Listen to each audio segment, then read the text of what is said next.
పేరు బి విజయలక్ష్మి అండి. నా పేరు బి విజయలక్ష్మి.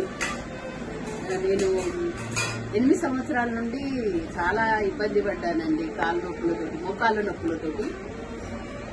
మళ్ళీ చాలా మందులు వాడాను. మేము ఉండేది హైదరాబాద్లోనండి. హైదరాబాద్ జగద్గిరి గుట్టలో ఉంటామండి మేము.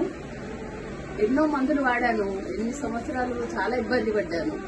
తర్వాత మా కూతురు చెప్పింది, ఇంకా రాజుగారు మోకాళ్ళ ఆపరేషన్ చేస్తారని తెలిసిన తర్వాత మేము వెళ్ళి చేయించుకున్నామండి. ఆపరేషన్ చేయించుకున్నాం. ఇప్పుడైతే నడవగలుగుతున్నాను. మా ఇల్లు పైన ఉన్నదండి.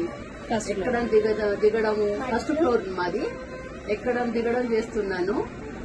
ఇంట్లో అన్ని పనులు చేసుకుంటున్నాను. ఏ నొప్పులు లేవండి. చాలా బాగుంది. ఇంకో కాలు కూడా ఆపరేషన్ చేయించుకోవాలని ఆలోచిస్తున్నాను. ఇంకా ఈ జూన్ జూలైలో చేయించుకోవాలని అనుకుంటున్నాను. సక్సెస్ అయిందండి. చాలా అసలు ఏ ఇబ్బందులు లేవు, నొప్పులు లేవు. మంచిగా నడవగలుగుతున్నాను.